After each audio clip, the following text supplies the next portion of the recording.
Ladies and gentlemen, thank you for finding and visiting my site, TheHonorSystem1.vip. I am Adon Castaneda, ex-Marine Sergeant, ex-military, and as you're probably wondering why there's a picture of a woman on my website surrounded by drugs and drug paraphernalia and money and all that stuff. A friend gave me that drawing. You'll see right below that there's a search and rescue flag, the thin orange line, and that's search and rescue personnel.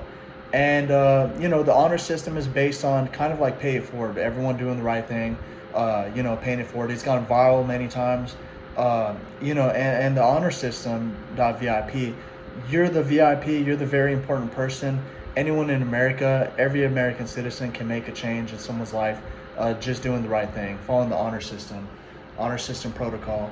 And whether that, if there's someone obviously doing drugs like that woman in the picture you see, surrounded by drugs, and sometimes it's a family member, a friend, someone or maybe someone on the street, doing the right thing, calling someone, giving them information. They could dial 988 and talk to someone, get some help. Resources, you could dial 211, get a lot of resources to find out, hey, there's a website, recovery.com. I could find all these recovery houses, treatment centers, recovery centers, and detox centers to send someone to. Otherwise, obviously, with the fentanyl crisis and 100,000 people overdosing every year in the United States, catastrophes and tragedies are going to happen if people don't get help. If people are addicted to drugs, they don't know it or not, they're going to get a bad batch, and it's just going to be a batch of fentanyl, a pill. It's going to be laced in weed, whatever. It's laced in everything these days: coke, weed, meth, sometimes even a cigarette. Sometimes people don't even know that they're ingesting that, and they have no idea. So, just so you know, my background, the military has a history of drug use, and it's been used in World War II. On the Nazis, and they would do meth to stay awake. It's been used in wars and military, and CIA has used it like LSD and done experiments on truth serum and hallucinogenics, and obviously like psychological manipulation, getting soldiers to follow the craziest orders, whether it's killing someone and then committing suicide just to cover up the mission or something like that. Something crazy, right? So hopefully this doesn't get taken down, but these are just based on books I've read, things I've seen, things I've heard. There's a movie called The Agent Orange, or The Orange Clockwork, right? The Clockwork Orange, something like that, right? It's about the CIA using drugs and stuff like that, and psych patients and psych wards and all sorts of stuff. I don't remember it fully. It's an old movie. I haven't seen it in a long time, but it's pretty crazy. So that's one of the notorious famous movies about that kind of topic. I'm gonna be vlogging. I'm gonna be posting hopefully every day on new content, because I have a lot of stuff I want to talk about and discuss. And one of the main things, that this whole purpose of this website is to get people to follow the honor system and pay it forward and do the right thing, and try to even obviously when no one's watching. As cliche as it sounds, everyone says that, just do the right thing even when no one's watching. Do the right thing, eat right, do right by yourself, honor yourself, respect yourself, don't do drugs, stay true to yourself, and try to get the best education possible so you can provide for your family. I'm going to be posting links on technological resources, things you could get involved in, programs, courses, information you can learn from other influencers, other blogger, I don't know what to call them, other people that teach cybersecurity on YouTube, labs, or there's they'll teach networking, or they'll teach cybersecurity, or they'll teach hacking or programming or coding. There's all sorts of avenues. It's a huge path, and for me, I've decided to try to work on a website and represent my background, where I come from, and back to, before I lose my train of thought, about the people doing the military and drug use and stuff like that. For me, I've had certain circumstances and situations where I've messed up, I've made mistakes, and I've done things I wasn't supposed to. I've hung around the wrong crowd, and I got involved with some things, and I might have ingested some things, accidental or intentional, whichever. maybe both, but I don't want to say too much. But I ended up hospitalized. I OD'd, overdosed, and I could have easily died, and my shit was laced. And I've done so much, I guess I had a high tolerance, but it could take out anyone. And so maybe those people didn't really have it out for me, or they weren't intending to take my life, but I feel I got a pretty good dose of it, and I have, pretty good damage from it, and trauma.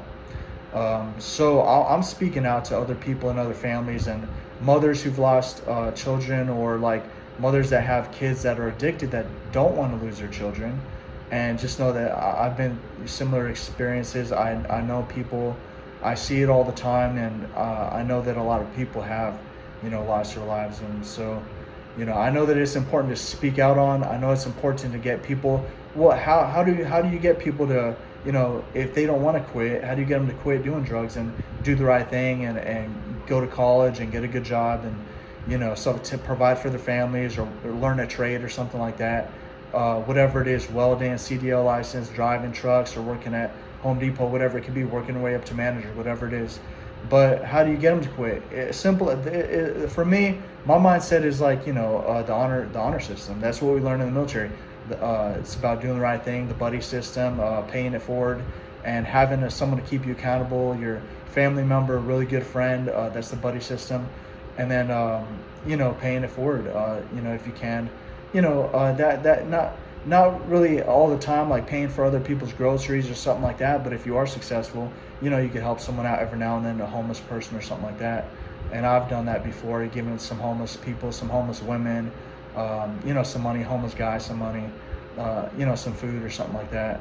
And I'll donate when I can, things that, I don't use anymore, things I don't need.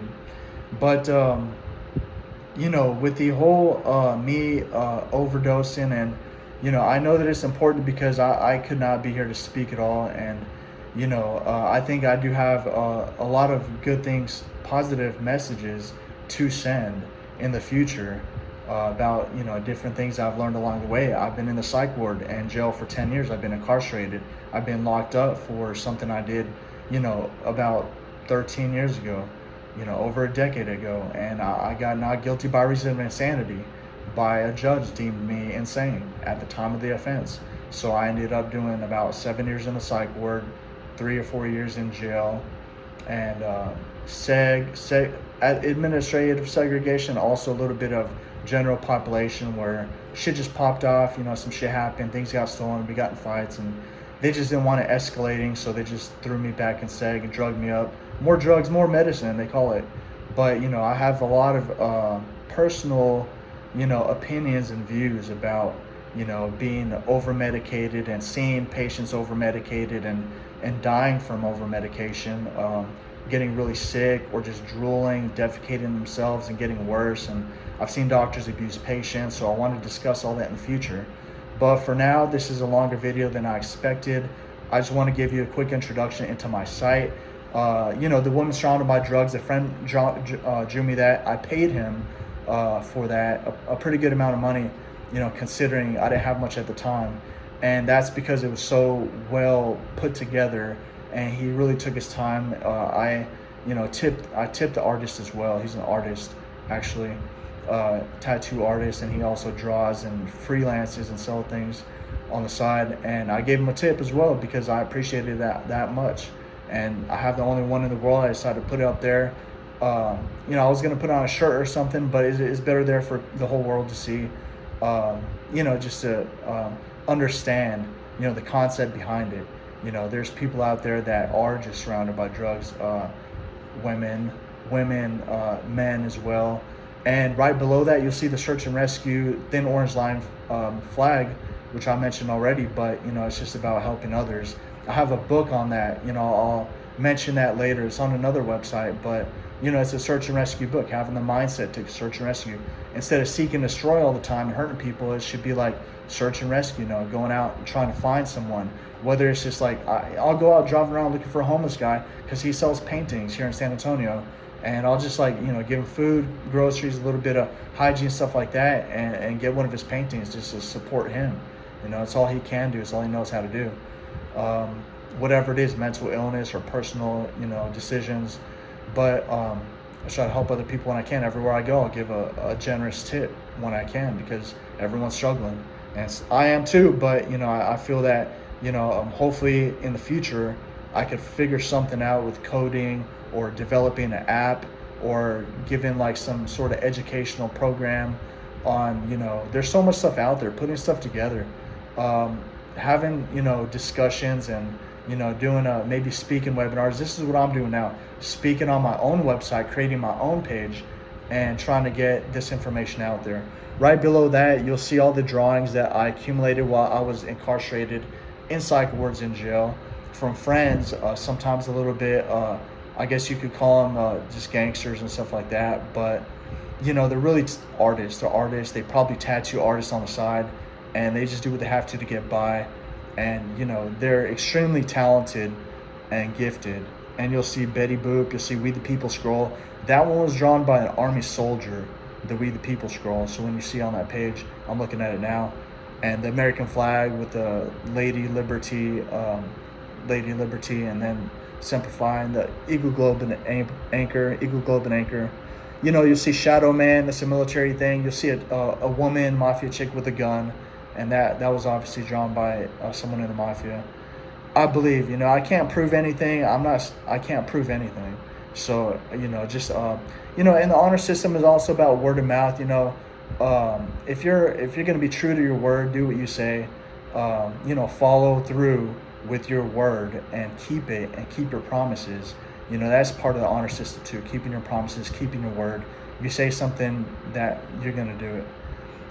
And below that, my personal autobiography. You see a lot of photos, you see a video trailer for the book. It's a book for sale, but it's also a free audio book to listen to while you're driving or anything like that. Personal autobiography below that. Then you'll see the KXAN documentaries of me when I was in the psych ward. That's Austin Local News, and they did 2 documentaries on me. So that's just to show that what I'm saying is legit, and I have been incarcerated for approximately 10 years, probably a little over 10 years.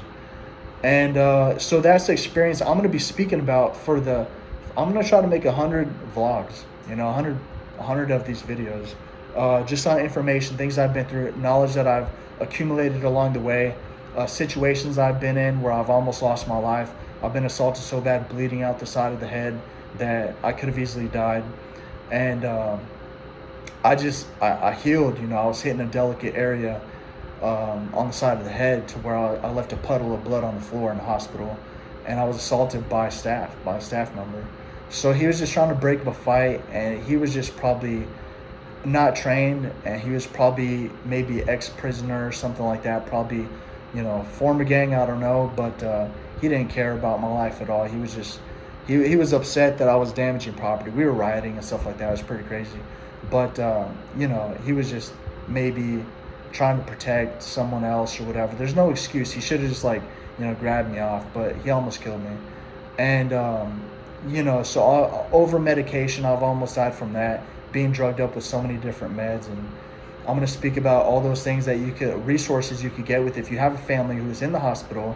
They could get with NAMI, National Alliance for Mentally Ill, get with Clients' Rights, get with Disability Rights, whatever state you're in, and, get an advocate for your rights. And if you can, get a lawyer and talk to your doctor, discuss medications, discuss side effects, and hopefully get on something that's less detrimental. So, and below that, you'll see an about page. It's going to be a speech that is about, the essence of honor, the power of trust, reflection of society, and mainly a profound speech on the honor system and what it means and what it stands for. So this is all I'm going to say for now. I hope you found this information useful.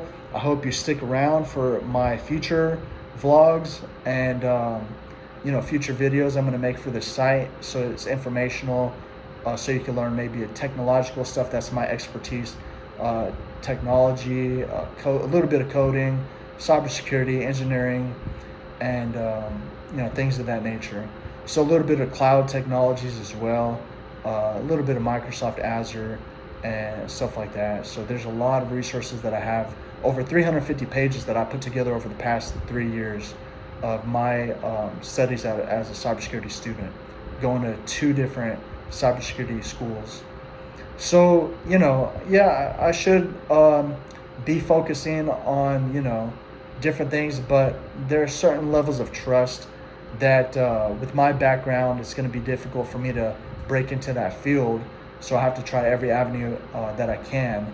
And I just really know my limits as well. So I don't want to, you know, um, certain companies that are so critical in nature and sensitive, like critical infrastructure, right? Critical infrastructure, water supply systems, power plants, electrical grids, hospitals, are not 100% secure. No one really is, but some of them are very unsecure and very vulnerable to attacks, and that's why we get attacked a lot. We get a lot of ransomware. A lot of companies are getting ransomware and cyber attacked, and they're losing millions, sometimes billions of dollars. So Change Healthcare got hacked, Colonial Pipeline got hacked, and SolarWinds got hacked. CrowdStrike, something happened with that. Some messed up update or something like that, some that damaged the systems for a little bit. So a lot of things happen in the cyberspace that you have to keep aware of, and it's very intriguing for me, very fulfilling, and mentally satisfying for me to jump into this field. But training others, like for me, the whole purpose I'm saying this is because if someone is like addicted to drugs and fentanyl or whatever it is, and they're gonna eventually get a bad batch and die. It happens all the time. Sometimes it's one pill, one kill the first time they die. So before that happens, a way to prevent it, just jump into something that keeps you occupied all the time. For me, it used to be chess. Playing chess all the time with friends, in the hospital, in jail, but also even when I get out, online, making friends online and playing chess online, playing chess with family when I get out, and friends like that. So I have a case manager, playing chess with him sometimes. So sometimes the chess, you need a more digital, like virtual kind of 4D, 4-dimensional chess game. That's going to be cybersecurity. All that stuff, red team, blue team, which is like defense and offense, that's cybersecurity. And you get into that and you become expert. That's the most extreme kind of chess game you're going to play. And that's going to be where you're going to make a lot of money too. If you want to get someone into that field, just before, I'll put resources later, but the best course you might be able to take is, one of them is probably MIT. You ever heard of MIT, Massachusetts Institute of Technology, right? And that, you look up MIT cybersecurity course, they're gonna have a program. It's about $6,000 or $7,000, but if you pass that and you graduate, that's a very prestigious and reputable and trustworthy school to graduate from and have on your resume and your portfolio. So, MIT cybersecurity. Look up that course. I'll post that link later. But that's going to be your best bet to break into cybersecurity. There's a whole lot of schools, a whole lot of programs. They might want 10,000 or more, or 5,000 or 3,000, but MIT has a good name, So that's where I'm going to leave this. That's where my background lies, and just follow the honor system, do the right thing, pay it forward, have a buddy system, have someone keeping you accountable, stay away from drugs, stay away from the wrong crowd, stay away from gangs, because they're going to do drugs. They're going to want you to do hits for them. They're going to want you to go to jail and prison for them. And if you don't want to go to jail and prison for the rest of your life and running around killing people all the time, and just other gangs, and just back and forth, that's not really honorable thing to do. I don't see where there's too much honor. It's just beef. If to do the honorable thing, if you're really aggressive, you really want to hurt someone, then you're gonna be a protector. You're gonna have to protect society, and the only way to protect society, and if you're gonna hurt someone, you might as well hurt someone that deserves it. Like if someone's got a really messed up background, like they did something really heinous, like obviously something really heinous, if you're in that situation, then you're gonna have to do what you got to do. But obviously, for the most part, legally speaking, I can only say that as a paralegal, I have that background too. You can only really take action if there's an imminent threat. So if there's an imminent threat. And while I'm remembering this topic, also before I let you go, Texas Penal Code Section 9.32 is lethal force in defense of self-defense. Lethal force in self-defense. It's Texas Penal Code Section 9.32. Texas Penal Code Section 9.33 is, I believe, lethal force in defense of a third party, in defense of others. Texas Penal Code Section 9.34, I believe, is, let me think. That's going to be protection of life and health, I believe. So that's going to be protection of life and health. So obviously not hurting them or anything, but if you have to restrain someone to protect them from themselves or something like that, but it's protection of life and health, or calling, crisis intervention team, getting them sent to a hospital. And as I'm remembering, this has been so long, but these are special, codes and laws that I got from a super lawyer, a specialist lawyer. And Texas Penal Code Section 8.05 is, I believe, duress, right? So that's Texas Penal Code Section 9.32, 9.33, 9.34, and 8.05. Texas Penal Code Section 9.31 is actually just self-defense, but not lethal force. Just like self-defense, like punching, kicking, but not killing anyone. So, you have your rights. And if you know the law, what I'm saying sounds extreme, but it's not extreme, because if someone breaks in your house and you have a knife or a gun or something like that, and you have to use it, then you have to be prepared to really kill someone. There's an 80-year-old that killed some dude that broke in his house, and his wife was in the bedroom. He was like 80 years old, and he didn't even shoot the guy because he didn't want rounds ricocheting hitting his wife. And he just beat the guy to death with the butt of a shotgun. 80-year-old man. That was here in the U.S. I forget the state, but so, you have to be prepared. And, just really, I've been through some crazy situations. I can't say too much about it now, but I was a lot younger when some crazy stuff was happening, and it's not easy, like, to be prepared for that kind of stuff. A lot of people are these days. It's young people are learning quick, and have a lot of respect for them. But still, a lot of parents don't teach their kids these extreme natures of the law, of the legal system, because to defend yourself in court after a crime like that, you have to say that I was legally allowed these rights under Texas Penal Code Section 9.32 or 8.05 or whatever it is, duress or self-defense. So, or defense of others. If you're protecting someone else, you have to do what you have to do. You have to take someone's life to protect your family or protect your friends. And so if you're doing this legally, so these are things that you have to do a lot of research and really know what you're doing, and really, you have to be straight. You have to be clear-headed. You have to be sound mind, and you have to be competent and coherent, and you have to be sane, and you have to also be sober. You can't be doing all this crazy stuff drunk at a bar. Oh yeah, I was defending you. You're drunk. It's not going to work like that. So it's really like it's always a case by case basis if you go to court in front of a judge. But if you're on the street or something like that, and there's an imminent danger, and you did something extreme or that looks extreme to the public, well, then you have to know your rights, and those are your rights. So at that was hopefully that wasn't too much, but again, I'm Adon Miguel Castaneda, USMC, United States Marine Corps, ex-Marine Sergeant, and I wanted to leave you with that.